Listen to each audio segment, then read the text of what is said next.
Un personnage intéressant dans une histoire, qu'est-ce que ça veut dire? Ça veut dire que ton personnage, il va évoluer. Il part d'un point A, il va finir à un point B qui est très différent.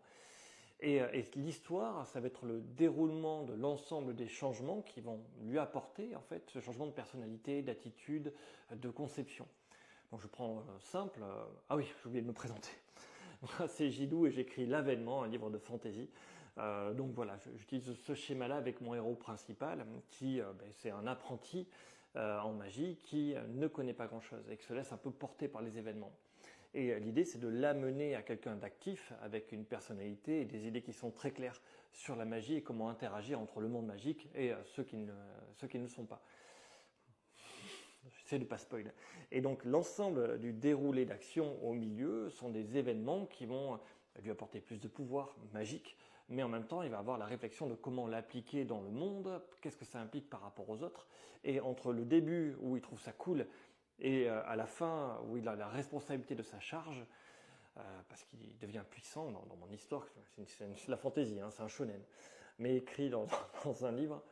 Et tu vois, c'est ce déroulé-là qui permet vraiment d'aller mieux. Je te prends un personnage que j'aime beaucoup, qui moi m'a marqué, c'est Aang le dernier maître de l'air. Donc va voir la série, elle est vraiment super. Hein. Et ce qui se passe, c'est que c'est sur Netflix, je crois, si je dis pas de bêtises.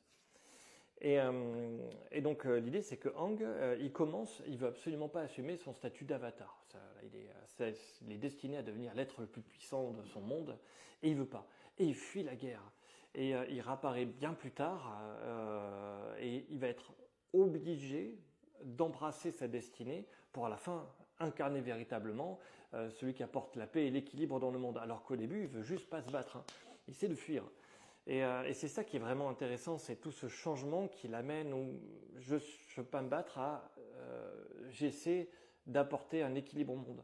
Et ça nécessite de combattre. Et c'est tout ce trajet d'apprentissage qui est intéressant. Alors attention, il y a un piège là-dedans. C'est que par exemple, moi j'utilise dans mon, c'est écrit là, Melpomène.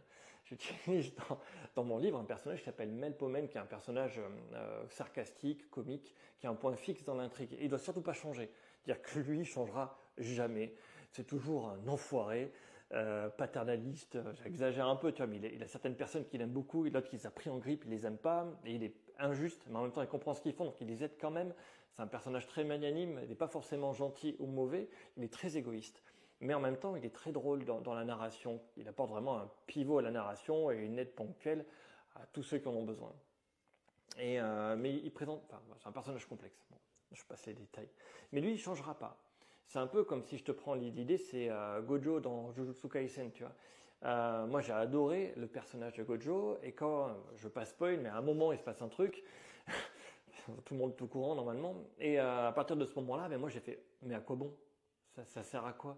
Je regardais la série uniquement pour lui. À quel moment ce changement est nécessaire? Pourquoi? Pour quelle raison? Tu vois, c'est un peu comme si dans One Punch Man, on enlève One Punch Man. Ça n'a aucun intérêt. Moi, je vois plus l'intérêt du truc, tu vois. Donc oui, il y a d'autres personnages qui sont intéressants, tu peux développer ta narration, mais le postulat initial, la lettre d'intention, qui est je vais te montrer ce personnage très puissant et ce qu'il interagit, ce qu'il fait avec, eh ben c'est comme si tu brûlais ta lettre d'intention, tu vois. Bon, c'est pas grave, on fait autre chose. Non, pourquoi? Voilà, moi c'est un livre de fantasy avec justement un héros fixe et des héros qui évoluent dans un contexte. Je crois que c'est bon, c'est un bon résumé ça.